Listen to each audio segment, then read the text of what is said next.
It was 4:30 in the morning. The sky was still dark, only fog, cold wind, and a small wooden house standing silently at the edge of Velosa Valley, a quiet American village. Inside, a young man was struggling with his alarm. He hit the snooze button again. "Just 5 more minutes," he muttered. Then, knock, knock. Someone was at the door, still sleeping? Or just dreaming again? It was Mr. Howard. Luke opened the door, surprised. "Sir, you're here at this hour?" The old man smiled gently. "Son, those who want to change their life wake up before the sun. You still want to sleep?" That single sentence hit Luke's heart like lightning, and from that moment, his life began to change, but not without pain. Luke Parker lived in Velosa Valley, a peaceful village where time moved slowly, where wooden houses leaned against the hills, and the air smelled of wheat and dust. He dreamed big: success, fame, a better life, but every day slipped away in excuses. He woke up late, left work half done, and spent evenings wasting time with friends. His parents were hard-working people. His father repaired old furniture. His mother used to tell him, "Son, if you don't master your time, time will master you." But Luke would laugh and say, "Mom, this is just a small town. Nobody becomes great here." The villagers had given up on him, except for one man, Mr. Howard, the wise old farmer who saw something hidden inside Luke. Mr. Howard was 70. His beard was white, but his steps were strong. People called him the wise man of Velosa.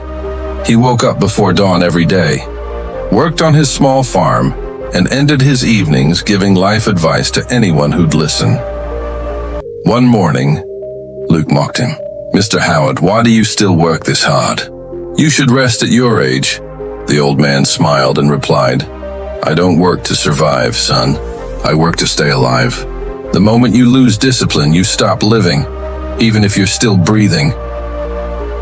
Luke shrugged it off, but deep down, something stirred. That sentence stayed with him.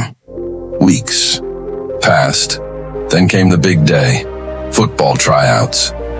Luke had always dreamed of making it into the town's team, but dreams alone don't win. He arrived late. The coach glared. "Luke, you're talented, but you're never on time. No discipline, no focus. That's why you'll never make it." Those words hit harder than any tackle. Luke walked off the field in silence, shame burning in his chest. That evening he sat by the river, staring at his reflection. For the first time, he saw not a dreamer, but a quitter. Mr. Howard passed by and noticed him. "What happened, Luke?" "I failed again, sir. Maybe I just have bad luck," Mr. Howard chuckled. "Not bad luck, son. Bad habits. Come to my farm tomorrow at 5 in the morning, if you truly want to change." The next morning, while the world still slept, Luke woke up. His eyes were heavy, but his heart felt lighter than ever before. He reached Mr. Howard's farm. The old man was already there, shovel in hand. "From today," he said, "you're my student."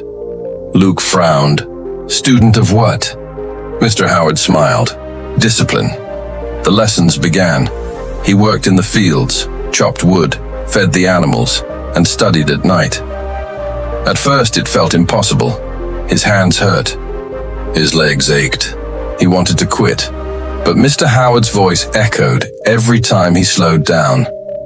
"When your body wants to stop, let your mind lead." Days turned into weeks. Luke's posture straightened. His confidence grew. He woke up early, worked hard, ate simple, and stayed humble. One evening, Mr. Howard said, "Luke, discipline isn't just waking up early. It's staying loyal to your purpose when no one's watching." Months later, football tryouts returned. But this time, Luke was a different man. He was the first to arrive and the last to leave. When others gave up, he pushed harder. When his muscles screamed, he kept running. He didn't care about applause. He cared about growth. At the end of the tryouts, the coach called his name. "Congratulations, Luke Parker. You're in the team." Tears filled his eyes. He looked up at the sky, whispering, "I did it." But deep inside, he knew it wasn't him.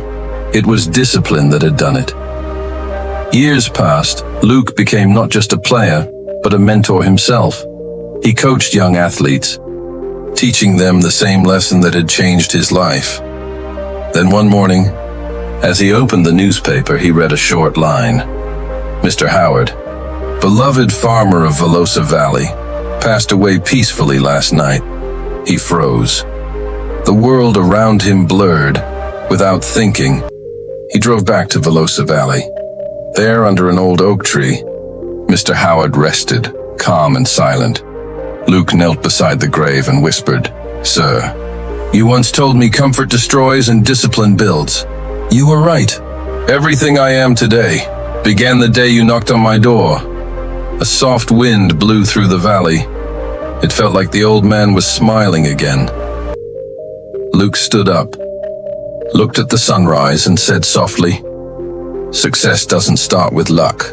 It starts with discipline." Moral of the story: discipline is the invisible power that transforms ordinary people into legends. Passion starts your journey, power. Discipline keeps you walking when passion fades. So challenge yourself, wake up before the sun, and remember, comfort won't build your dreams, discipline will.